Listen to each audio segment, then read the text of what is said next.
Okay, so today my topic is going to focus upon the Protestants. But before I start, I just want to ask a question. Which P would you consider to be a threat? Is it the papacy or is it the Protestants?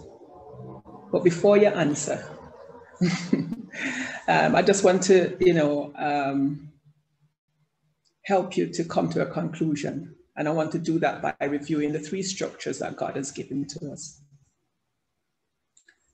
And God has chosen to shine a spotlight on these three movements: Adventism, Catholicism, and the Protestants. Now, let me just highlight some similarities between them. They follow the same pattern. And if you see an external failure, there will be an internal failure too. Now, you know that we're in a history of success, but we're not the only movement heading towards success. For the Sunday Law to take place, it means that the conservative Protestants, along with Catholicism, are also heading towards their own successes as well. But because we believe in opposite things, like the Protestants, they believe in union of church and state, but we don't. So we have to fight with them. We have to come to a point of collision, which is the Sunday Law, because we're both in a history of success. So our success is understanding and proclaiming the message which will expose them. And their success is enacting a law of intolerance, the Sunday Law in the United States. So here you have the structure here: failure, failure, success. Those are the similarities. And so in the interest of time, I'm not going to go through the whole slide, but what I will do is just to point out like the parallels between Adventism and the counterfeit. So in the first structure, Adventism, modern Israel, William Miller is a symbol of the first angel, and snow is a symbol of the second angel. We know that that period is from 1798 to 1844, which is a period of 46 years. They experienced the disappointment and the scattering. And equally with Catholicism, World War I is a symbol of the first angel, and World War II is also a symbol of the second angel. Their time period, 1899 to 1945, also is a period of 46 years, and they too experience a disappointment and a scattering. So you can see why we would actually say the counterfeit. I hope you took note of what was written in bold. Now, this slide is the past explains the present and the future. Can I just get a volunteer just to read all those scriptures that's on the screen for me, please?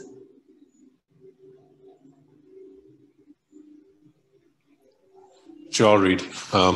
Ecclesiastes 1, verses 9 to 10 says, "The thing that hath been is that which shall be, and that which is done is that which shall be done, and there is no new thing under the sun. Is there anything whereof it may be said, see, this is new? It hath been already of old time, which was before us." Ecclesiastes 3:15, "That which hath been is now, and that which is to be hath already been, and God requireth that which is past."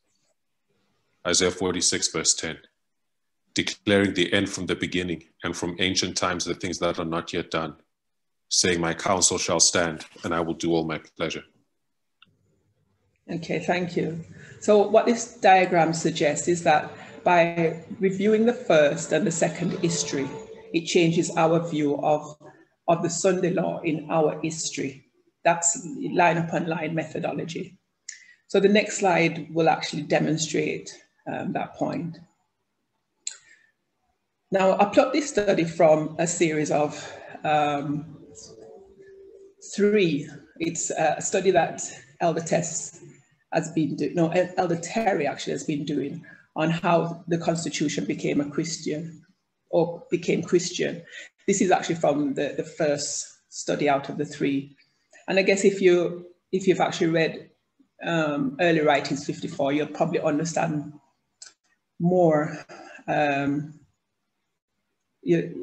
I guess you'll understand the study better if you read it in conjunction with it. But in the interest of time, again, I'll just direct you to her studies that she's actually done on the Midnight Watch website, and you can always watch that at your own leisure to get more clarity if you need that. So on the slide now, you can see John is standing on the beach, and he looks back and he sees the beast rising out of the sea, the papacy. Then he sees the deadly wound at the time of the end. So if John actually looks the other way, 1798 and onwards, he'll see another beast rising up from the land. And we know that that is Protestant America. In order to understand the future, John has to be looking back as well, because history repeats. You understand what I mean? By looking back to the sea, Paul can see Catholicism, and that gives him sufficient information to tell him what the Protestants are going to be doing. Now, 1844 is when the third angel arrives. It's the beginning of the 144,000 on the big line. But here you have the Millerites moving forward into the most holy place, and the Protestants moving backwards into darkness because they didn't move with Christ in the sanctuary. Apostate Protestants have been in deception since 1844, because the document that I'm telling you about, or the passage in Early Writings, there's nowhere in that it actually states that they came out of that deception. Satan wants to keep them that way and draw them back into Catholicism, the mindset of the 1260. And Satan also wants them to deceive us as Adventists. So we symbolize John. We look back so that we can look forward.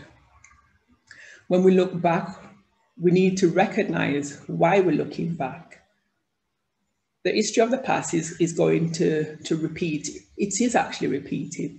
And Satan wants to draw us back and deceive us by going into Laodicean Adventism, which has gone back into Protestantism, which again has gone back into Catholicism. So you see, Satan is actually doing his work.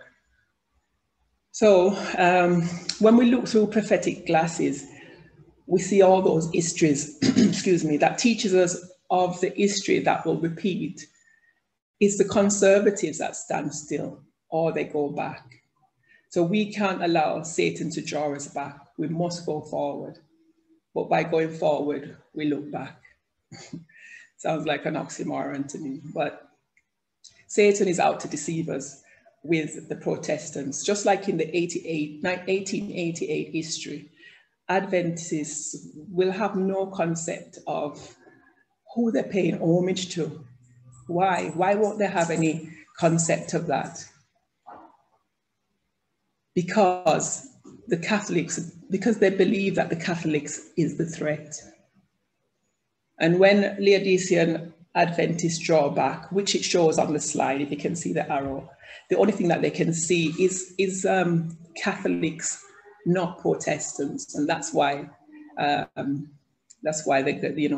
that mindset of the 1888 period, because if you can see them on the slide between 1989 and 2019, they've been deceived.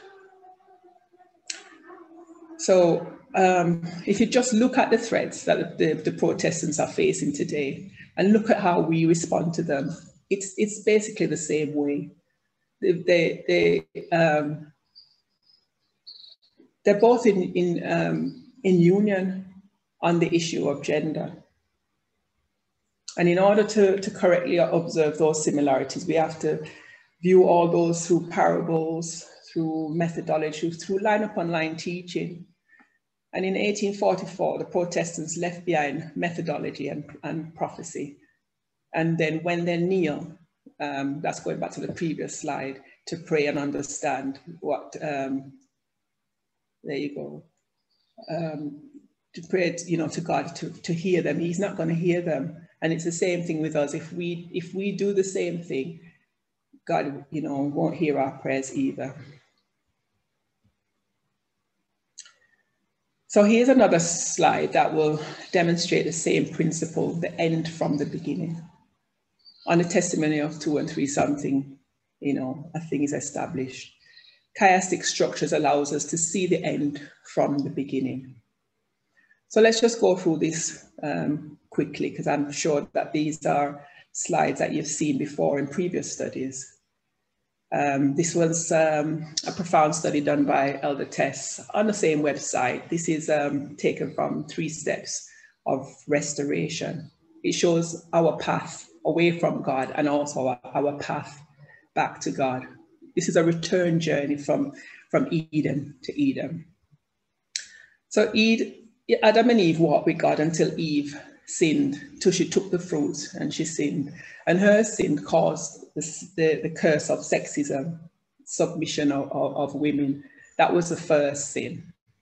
The second sin was not only the murdering of a man, but Cain said, he wants to worship God, how he wants to worship God, and why should it really matter? But it does matter, because as a result of worship, the violation of Sabbath, Cain killed his brother, just like the Jews killed Jesus, our brother, because they felt he violated the Sabbath. So it does matter. The flood came because of sin. And God's solution was to take the people from the sea, a populated country, to dry land, to make a new start on a desolate continent. Then Ham sinned, and the result of his sin was a curse, an inevitable result of his actions. And that sin 3 was racism. Remember, this is a chiastic, so what you see on one side, you're going to see on the other. So 1260 years of church and state was a sin, the same sin that caused the flood in Noah's day. Excuse me. Prophetically, they went from the sea, the multitude of Europe, to land, the land being the United States. And we can find that in Revelation 13. And as a result, racism came about. I don't know if you've observed that the flood swallowed the land and the land swallowed the flood. Can you see that? If I could just use can you see here? The flood swallowed the land, and here the land swallowed the flood. So that's a perfect chiasm. We're talking about the wording? No, where we can see on the slide where you've got sin 1, 2, and 3 on the degeneration from God. You go from sea to land, and also on the other side, you also go from sea to land. But from the side of Ham, the flood swallows the land. That's when the flood came and covered the land. But in the 1260, the land swallows the flood. Okay. So it's a chiasm. So if you've noticed, the last sin of degeneration that brought the curse in the life of Noah is the first step God uses to restore us. The 2 last ones here, sin 2, this is making our full round.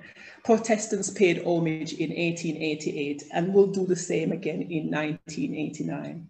That's the 2 institutions established in Eden.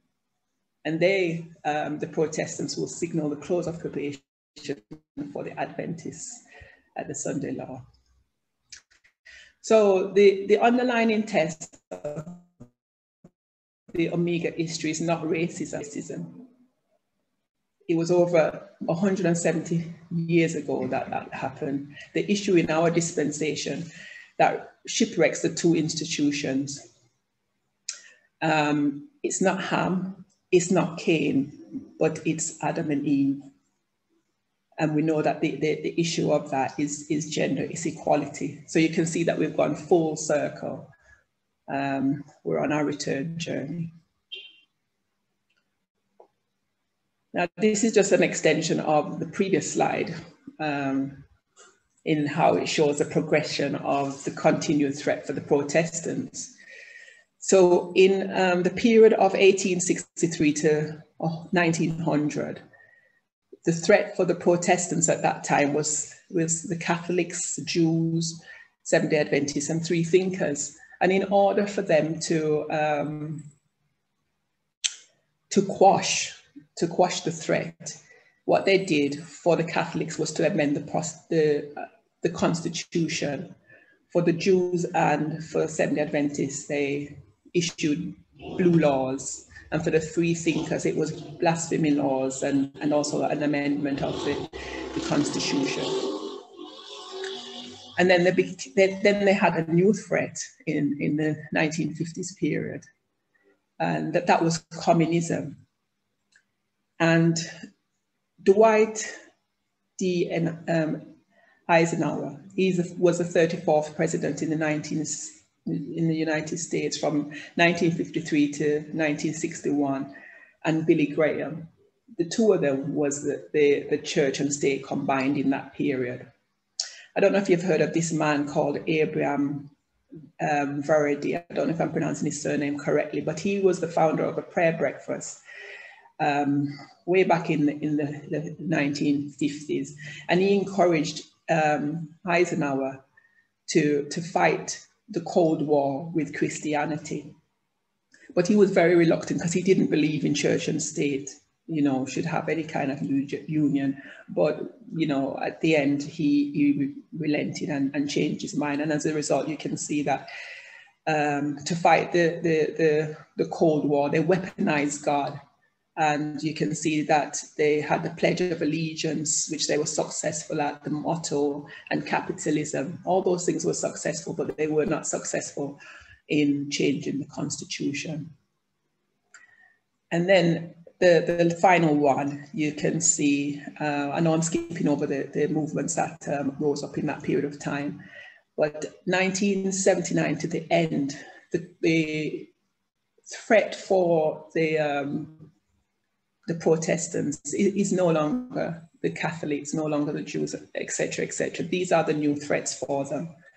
The African Americans, immigrants, women, the LGBT community, socialists, and Muslims.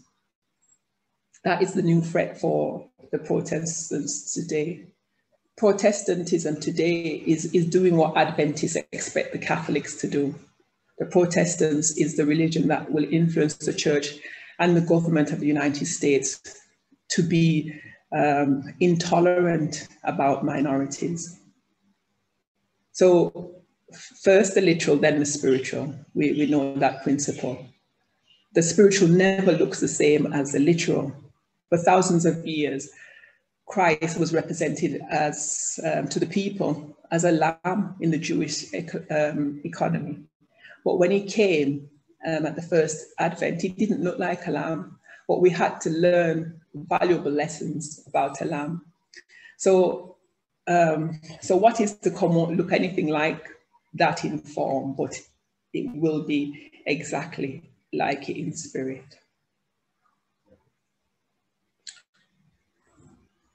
Now, why would the Seventh-day Adventists be shipwrecked at the Sunday law? For 126 years, it's a period of darkness, the Seventh-day Adventist Church have had worldviews, conspiracy theories of Protestantism needed into the message. Things like the fear of a secret Catholic plot, Catholic infiltration, secret, plans of one world governments, the Jews taking over the banking system, and it goes on and on and on. And unfortunately, these are all the ideologies of the Protestants that has been infiltrating our churches for so long. I know when I used to go to the ABC stores, it's filled with Protestant songs and their materials. Even with the Homecoming CDs, I don't know if you've ever watched them, Reggie Love Smith and Whitney Phipps, they're Adventists, but they're on a lot of their videos singing songs that even have in error. The last one that somebody sent to me was Whitney Phipps singing a song with the Protestants that we are the church triumphant, and he was singing that we are now, and we know, spiritual prophecy tells us, and we know that we are not the church triumphant now, we're still church militant, but those are the songs that they've embraced and singing. So you can see how, we as Adventists, we're just so alike to the Protestants. It's like the Gaithers? Yes, yeah, those kind of things. They're singing, they're participating in all those things. So some of us, along with the Seventh-day Adventist Church, are still looking for that friendship between the Republican Party and Pope Francis to be ushering in the Sunday law. And even though the great controversy tells us as Adventists that the Protestants is the threat, we can't see it. And it's a lack of understanding our dispensation that, our minds, or Seventh-day Adventists, because we were there, but, through, line upon line teaching and methodology, we've come to an understanding that, we have to take our mind out of the 1888 history, and they can only see the role of the papacy and the evangelicals as friends, because they're prophetically blind. So when an act is introduced by the United States of America, the Seventh-day Adventists will pay homage to the Pope by supporting the act. And unfortunately, as Adventists, we cast away prophecy, we cast it aside, and we hold on to ideologies. When we get to that point, there's just nothing that you can say, because you can't fight with somebody's ideology unless you can find some common methodology. But in essence, if we were to do that, with our Seventh-day Adventist brethren, it's just like us fighting with the Catholics and giving them all the evidence that we can on the Sabbath, and them saying that it's our tradition, it's our ideology, is Sunday. So when conservative Adventists say their ideology is the Sunday law Sabbath, despite all the structures God has given us, there's nothing left to say. But in the act, they've fallen in line with Catholicism and Protestantism. Now, the Catholics and the Protestants have a position on Sunday and abortion. Their message on agenda also aligns. The Pope, with one breath, says that the gay community are all right. And then with another breath, he says he won't bless their union. The statements that he has on women and homosexuality is worthless. His equality is not genuine. A counterfeit can't be genuine. Therefore, the union between the Protestants and the Catholics is ideological. Can't say that word very clearly. Ideological. Can somebody say the word? Their ideologies, anyway, is the same. So the Catholics are the counterfeit, and so it will be seen, the evidence of that will be seen in their characteristics. Modern Israel, the movement, will give true equality, but the Catholics will give a fake equality. And one other reason as well, I thought, in fact, not even one other reason, there was another reason. I don't know if you know that one of the evangelical leaders, Kenneth Copeland, there's a televangelist, Jim Baker and Robert Jeffress. They're all skeptic about the COVID-19, the pandemic. They won't get the vaccine. They'll say things like there's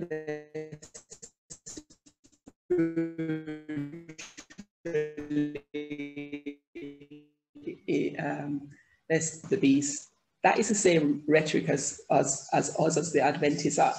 When I go out to work practically every day, that's what I'm hearing. I keep hearing all those things, and they keep saying that they're waiting for the third immunity. So their worldviews are the same as the Protestants. Adventists are looking for the Sunday law. They're looking for that. And that can be parallel with the Pharisees looking through the 490 history and waiting for 34 AD But which time it's too late. It's too late because the probation is closed. John has come, he's died. Christ came, he done his work, he died. But they failed to see the steps that led to AD 34. That's why they failed.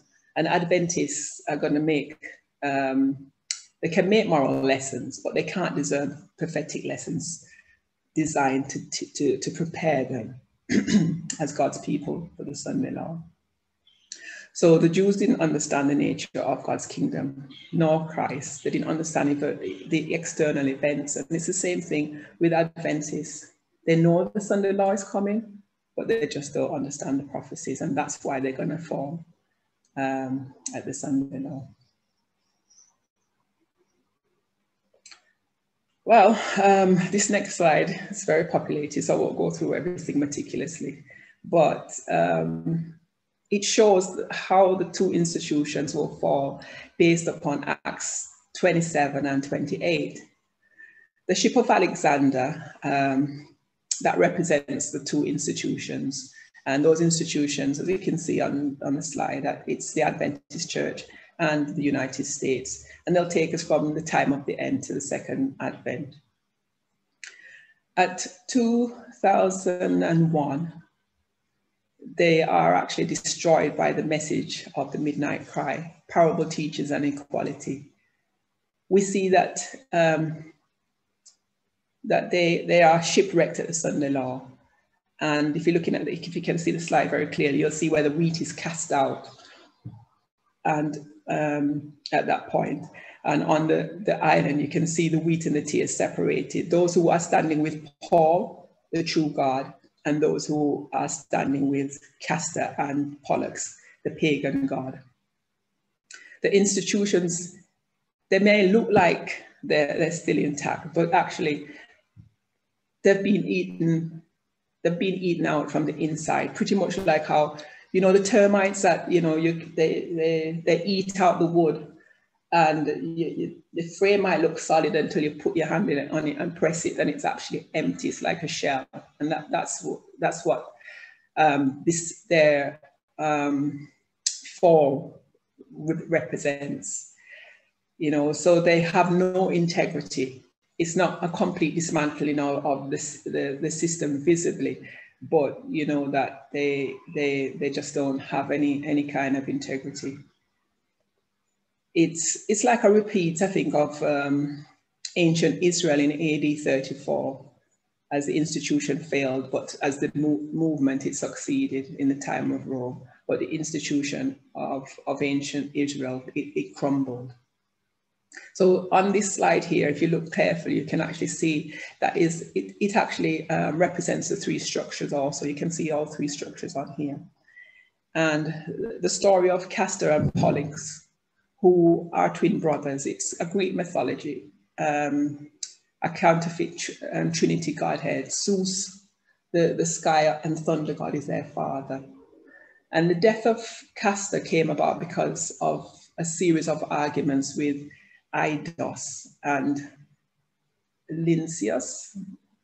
Those two are cousins. And so Eidos killed Castor during a fight, and Pollux killed Lynceus.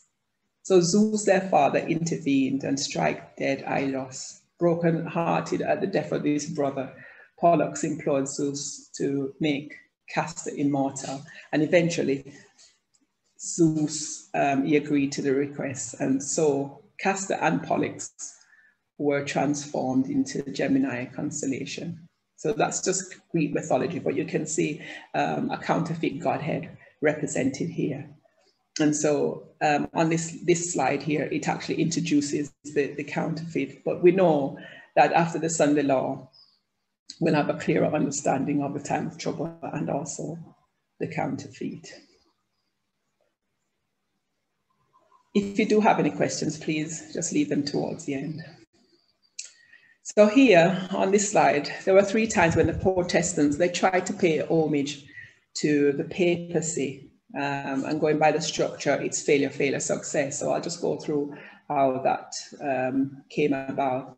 So in 1863 to 1900, the first time the eyes of the Adventists were wide open that was the time when A.T. Jones, you know, with the Blair Bill, he intervened. And it was at this time that the Adventists posed a threat to the Protestants. In the 50s, the second time, the Seventh-day Adventists were sailing around where they weren't meant to be. If you remember the previous slide where we went off course at Snyder's.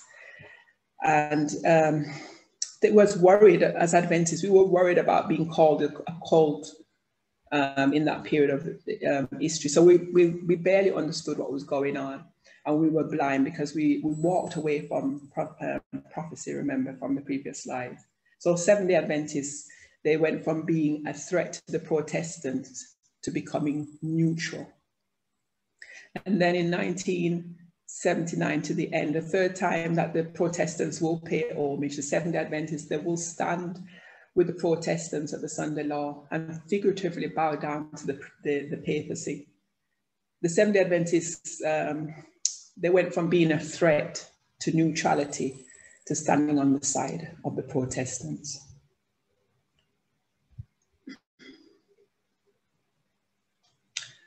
Protestants and Catholics, are they friends? Now, I remember watching a slide, a presentation of Elder Parminder. I don't remember what the presentation was that he did. I don't remember that, but I remember the words that he stood out was, the Protestants are the offspring of the Catholics, like parent, like child, and that there's no difference. And when I heard him say that, although I knew it wasn't a contradiction to what I understood as the Protestants not being friends, I just couldn't marry up that thought with the fact that the Protestants are not friends. So, you know, obviously I had to ask Elder Tess, because she's the one that's teaching that they're not friends. And so when I spoken to her, these were some of the things that she said, just to clarify the things in my mind, because it wasn't a contradictory, but it just sounded that way. I just couldn't, you know, explain it. So she said that the problem that we have is between what inspiration says and what we see in reality. So, you know, we read the descriptions of the mother and daughter, you know, as Sister White says in her book, stretching across the gulf, and everything it just sounds like friendship. But if we go back to the 1888 history, we'll see that they hated each other, as the previous slides I've mentioned. And the whole point of the Protestants wanting to put Protestantism into the Constitution as the religion of the United States was to keep Catholicism out of the United States. They were actually immortal. They were mortal, sorry, not immortal. They were mortal enemies. And then you remember she gave that lovely analogy about that famous singer and his son. And for me, that really brought it home. So the Protestants and the Catholics, they didn't have to be best friends and working together in the 1888 history for the Protestants to be giving homage to the Catholics. It was just what they were doing. The very act themselves was showing that they were related, parent and child, the child following in the parents' footsteps. Even if, you know, the child doesn't like the parents, in itself, the act was the homage. Can I get a volunteer to read this slide, please?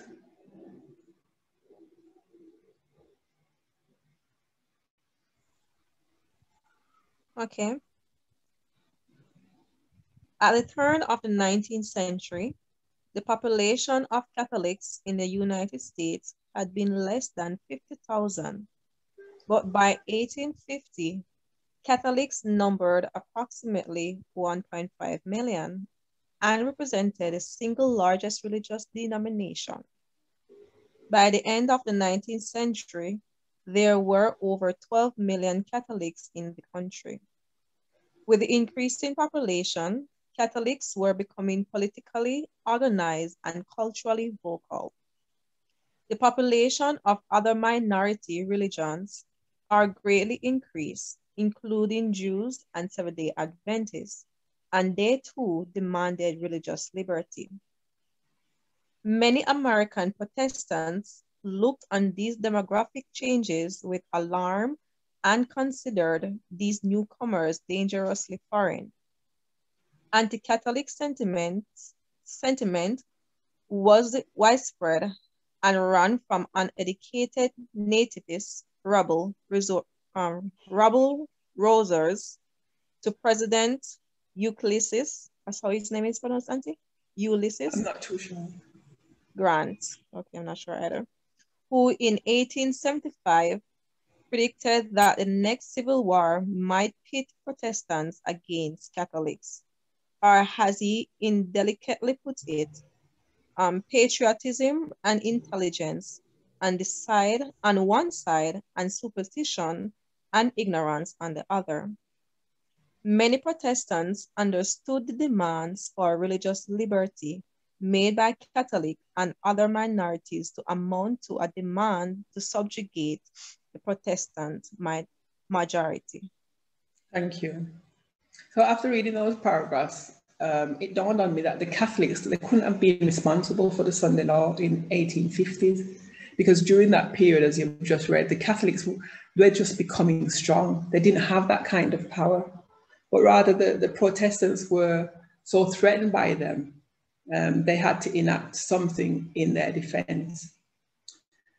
If we were just to focus on the Sunday Law, it looks like the Protestants and the Catholics are combined. But the Sunday Law was like an effect of what the Protestants were trying to do. The Protestants wanted to, what they wanted to do was to change the Constitution to enshrine Protestantism as the religion of the nation. The changing of the Constitution is not Catholicism and Protestantism working together. It was the intentions of the Protestants to include Catholics and who were their threats. So in essence, it was not just a Sunday Law, but a fight between the Protestants and the Catholics. Even if it was a Sunday Law in the 1888 history, it still would have been a fight between the Catholics and the Protestants. It was territorial. It was a fight of the sphere of influence. So 1850, we know that it was a Fugitive Slave Act, but it's connected to the 1888 Sunday Law because it's a parallel history. The general definition of Sunday Law is the law given by the state, promoted by the church. It is laws of intolerance against the minority groups such as slaves, Jews, Adventists, or gay people on religious grounds. The 1850, 1888, and our period, it's the Protestants that is doing that work of promoting these laws of intolerance. It is the Republican Party that wants to unite church and state. So from this slide, you'll see that the Protestants wanted to impose the Sunday Law at a world fair. In response to that, the Seventh-day Adventists, they wrote tracts against that enforcement. And those tracts that they sent out ended up in the hands of a Catholic who was in Baltimore, and their response was to write 4 editorials. And in the editorials, the Catholics essentially are mocking the Protestants because they're saying, what you're trying to do.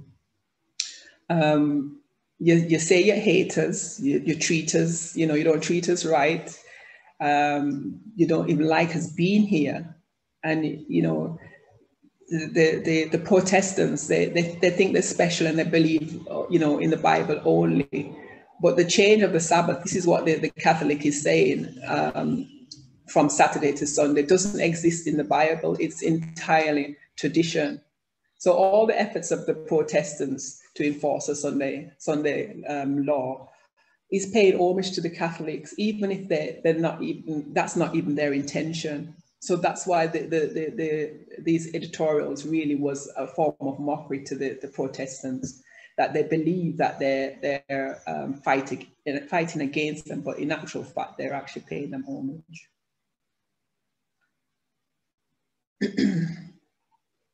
Let me see, sorry if I did cover all that. So did the papacy have anything to do with the Sunday law that took place in the 1888 period? Excuse me. How is it possible that the papacy is behind the Sunday law if the Sunday law is proposed by the Protestants who hate the papacy? The papacy, though they say they hate Catholics by keeping the Sunday, as I said, it's just a repeating really, that they're paying homage by enforcing the papacy's worship, the day of worship, which is Sunday.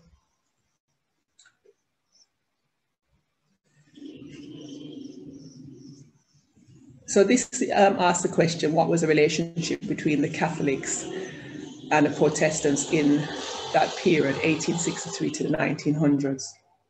Back in the 1888 time period, there was a great enmity between the Protestants and the Catholics, because the Protestants believed that the Pope was Antichrist, and so the Protestants were persecuting the Catholics. And the slides that are coming are the political cartoons, and it demonstrates the fight between the two. So this one is a representation of the Pope of Rome, surrounded by his men and his army, gleefully pointing across the Atlantic to the United States. The Capitol in the background has overtaken the Catholic Church. It's been overtaken by the Catholic Church, and the building on the right, where you can barely see, it says Political Roman Catholic Church. You see the bishops are shown as alligators coming for the Protestant school children.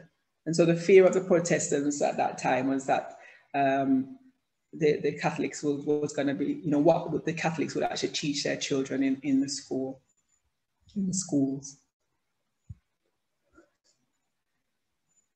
Here is the threat of the infiltrating Roman Catholic with a secret here in both political parties. You can see the two parties out from the window. Rome is hiding under the curtain of religion with a deep state conspiracy to infiltrate America's politics and rule America. This is another picture of America trying to come for the American school children or the school system. And then this one here is using the Holy Bible. A true American Protestant has taken down the Catholic threat. And if you notice that in the 1920s, the true Protestant defenders against Catholicism was actually the Ku Klux Klan. And here the evil demonic hand of Rome reaching out for the United States, but you can see the Klansman standing there ready to beat it down.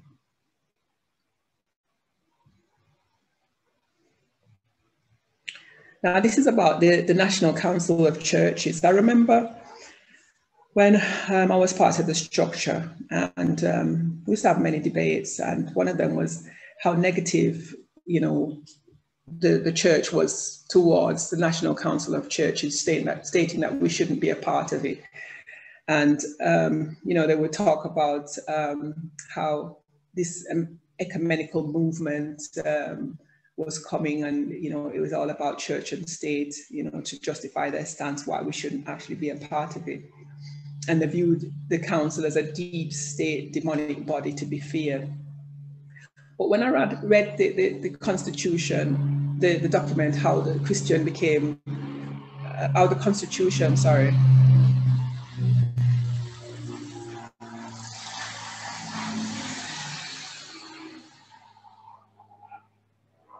Sorry for the noise pollution. How the Constitution became Christian. On page 296, it states that it was because of mainline Protestant churches, along with the National Organization of Baptists Episcopalians, Quakers, the Seventh-day Adventists, and the Jews that caused the proposed school prayer amendment to fail because they opposed it.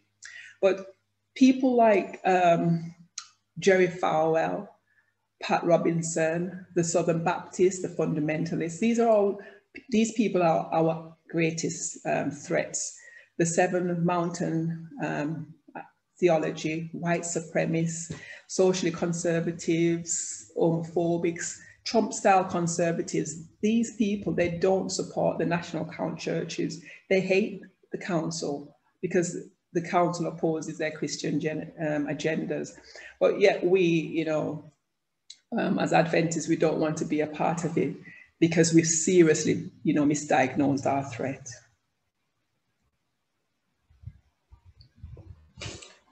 So I'm just going to share the similarities between the Protestants and the Catholics in terms of expectations. So both the Catholics and the Protestants, they keep the same day of worship. Both the Protestants and the Catholics have a desire to get a grip on the state. The papacy did that in Europe in the 1260 period, and the Protestants are now doing that in America.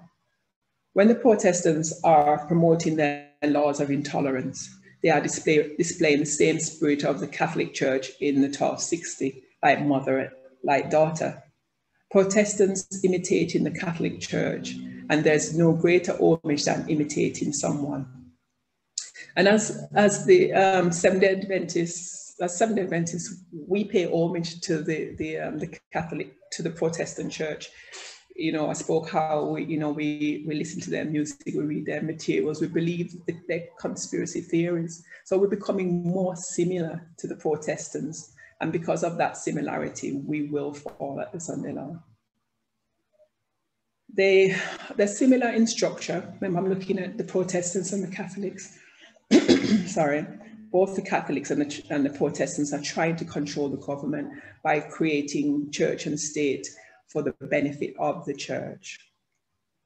The quote that I have on the screen, I wasn't able to find, you know, the reference for it. Does anybody know the quote and know where it can be found? If not, you can always, or if you do, you can always give me the answer. You mean imitation is the greatest form of flattery? Yeah, I just couldn't find its origin. Oh. But anyway, if you do find it, let me know. Yeah, let me know. So yeah, that is the similarities, that the Protestants, they're very similar in all that they're doing. And so that is why the Protestants are paying homage to Catholicism without even realizing it. I don't know if you guys watch Netflix, and that's something I don't really watch for purpose. I don't even have time to watch anything, but somebody from the movement recommended that I watch The Family. This man, Jeff Charlotte, is an author. He's written 2 books on the family, and that was based, it's now become a documentary. He was a part of the movement because his best friend just went missing, you know, and his family asked him to find out where he was. And when he did find him, he had become part of the family. And so he, you know, was asking his friend, you know, why and, you know, what's his intentions. And his friend encouraged him to come and join, to see what he's doing and, you know, to see whether he'll like it and also stay. So he was there for a period of time. He observed, he took notes, and that's why, you know, this is how the book became about, and it's now a documentary. And it's a 5 series documentary. It's very, very enlightening. And I'm just gonna mention a few things that I jotted down that actually highlights what is taking place now, you know, in terms of our Midnight Cry message. It's just on cue. And so the family is also known as a fellowship. It's the most influential religious group based in Washington, D.C. It is the darkest expression of religion, the greatest network of powerful figures in the world. Worldwide, it's a worldwide spiritual offense. And I don't know if you know Doug Cole, late Doug Cole. He took over from Abram Varady. I mentioned his name earlier on with in connection with Eisenhower. So when he died, Doug took over organizing the prayer breakfasts. And Doug believed the more that you can make your organization invisible, the more influence it will give you to influence leaders in the country. What they did was they spread their views of Jesus around the world, you know, like Christian mafia, because the strangest thing about these individuals, they weren't even Christians, but I'll carry on and say it. So what he believed was if you reached the leaders, then the world will be influenced for Christ. And what they were really all about was power, hiding in plain sight. They was hiding in plain sight for over 80 years before they really came to light. And I guess this author has, you know, a lot to in playing a part in that.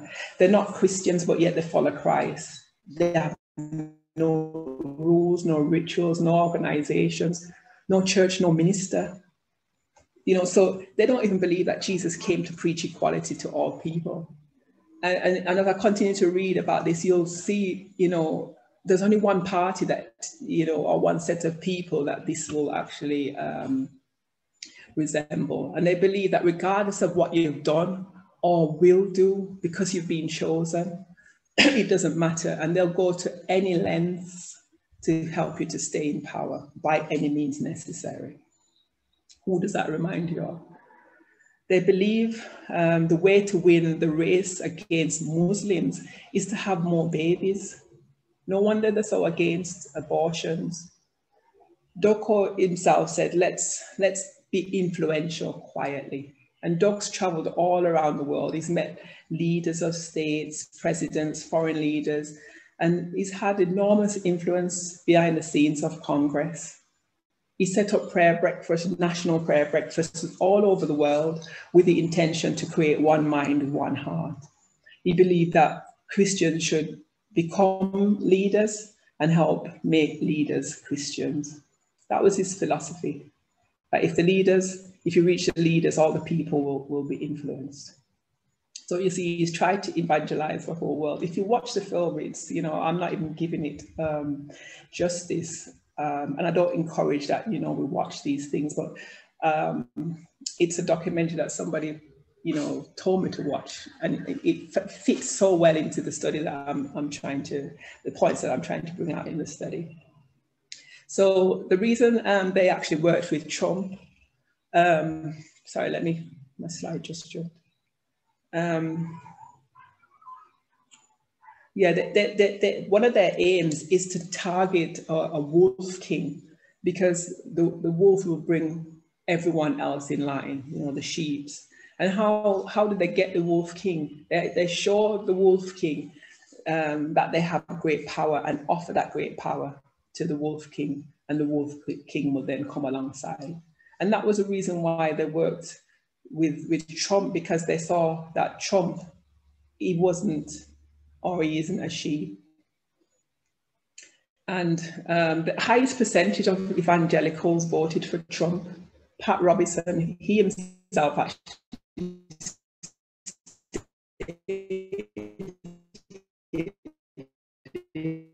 an interview that Trump is spoken for all the issues that they care of. And people in the United States support gay marriage. So for this group here, the evangelicals, the fundamentals, because they go under so many different names, the Republicans, they're fighting a losing battle, because 60% of Americans support gay marriage. So what they're now trying is to you know, go into the other countries which Doug had started, and just to find fertile grounds where they can share their ideology and create these networks. And in the documentary, it showed places like Romania, Uganda, Saudi Arabia. These are places where Doug and his men have already gone and infiltrated. And if you see how, you don't even have to watch this program I'm telling you about, but if you just go and look in the news, read the papers on it, how the LGBT community have been treated, the challenges that they're actually facing because of the influence of these men. So they're influencing the minds of these governments all over the world. That's what they're currently doing that. So because in America, they've already lost, the fight against the gay rights. Although we know that in Arkansas, certain law was passed. I think there was a video floating around in one of the groups where they arrested a father for defending his gender child. And so they're still trying in America to put these laws through, but they're working on the world to come and stand with them against this threat. And this documentary, The Family, it shows that this gender, the agenda of the fellowship to get the whole world on board to their homophobic onslaught. As I said, it has 5 series and it's on cue with the Midnight Cry message and the Sunday Law. The pattern of the Sunday Law, we know it's law of intolerances. So if you get the chance to watch that, at your own leisure, it was such an eye-opener. It's really, really informative. And so my last slide, I just want us to look at these questions. So the first question is, what do you think? What do you see as our threat? What do you see as our threat?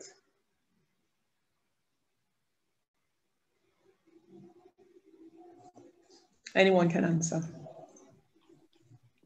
It's evidently Protestantism. I think I heard another voice. Yes, I was going to say the same thing. Sorry? I was going to say the same thing as Elder.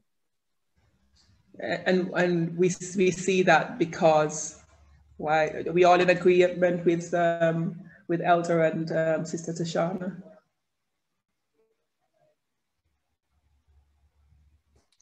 Yes, I am.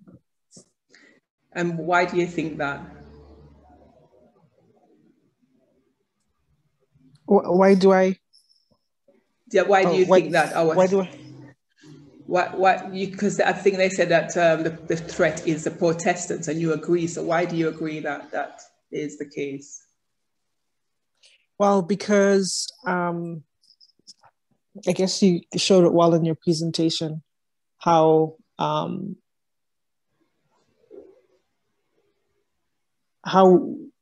they're like a wolf in sheep's clothing, in that we have incorporated them in so many of our cultures. Like just as you were talking, and I thought of the Gaithers and how the Gaithers are like an Adventist staple, but they're not Adventist.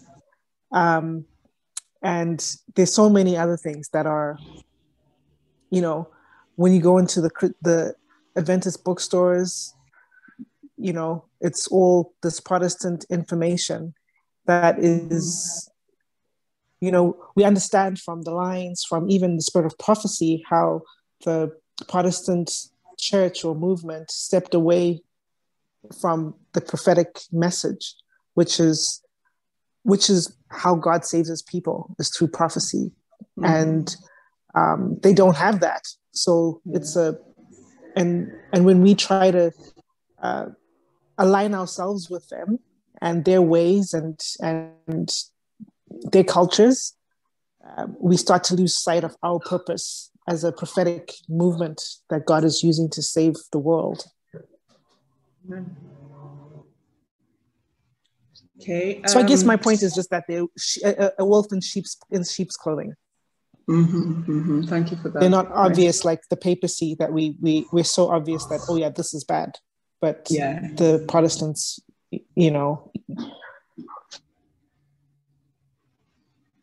That's the backstabber. Thanks for sharing.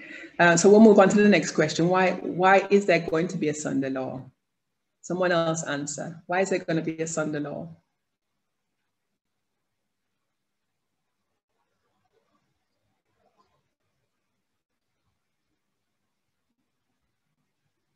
What do you mean? I'll A have to- Sunday law, a law that enshrines Sunday worship? That's what you're asking. Why would there be one of that? No, we don't believe that there's going to be a Sunday law, as in Sunday law Sabbath. So why is there going to be a Sunday law, regardless of the form, you know, in the spirit? Why is there going to be a Sunday law?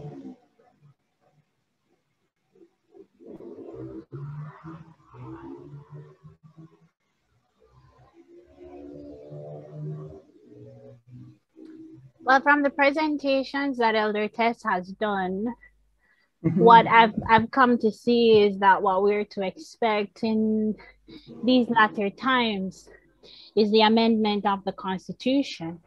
It's something that has been on the books of Protestantism for quite some time, and they have the infrastructure now in place to have that realized with the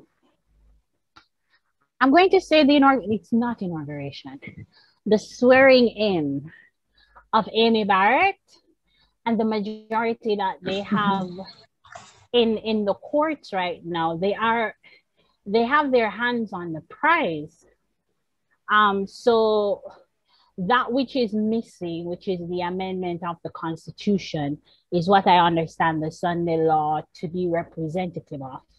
And I think that everything, all the systems are in place and it is operating as it should to enact that final piece that allows Protestantism to be the machinery of success that we have been predicting it will be.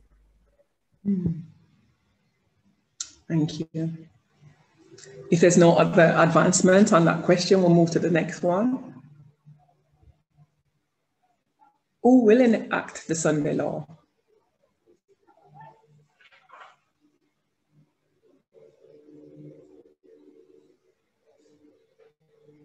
The Republic, well,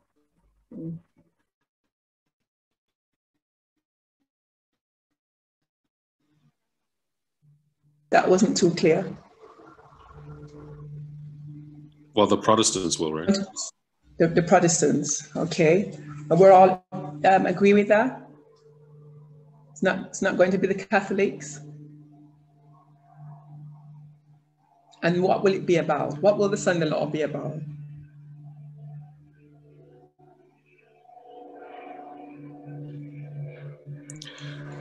Whatever it's about, it must be defined contextually, right? When we look at 1863, in the 1863 time period, the earliest versions of Great Controversy, which was Spiritual Gifts, it said she was identifying the testing issue as slavery, that was the one that was going to determine people's eternal destiny.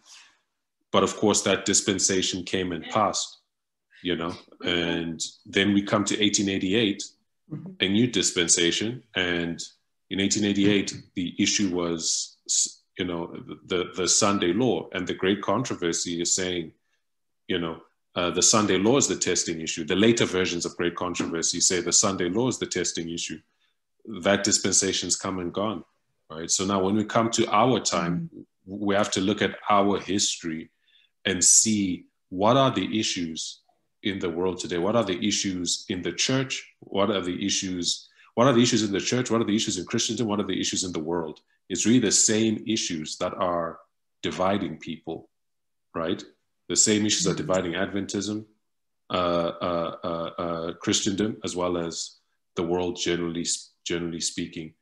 So what those issues are, we must look within our local context to identify them. Amen. Thank you.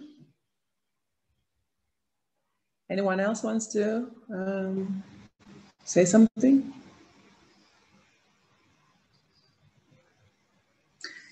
If not, I'm going to take this time to thank you all for your participation, for listening so diligently.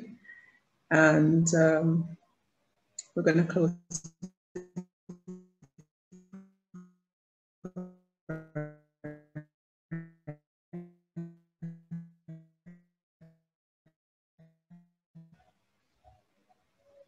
Our Father who art in heaven, we're thankful, Lord, that you're the author and the finisher of our faith.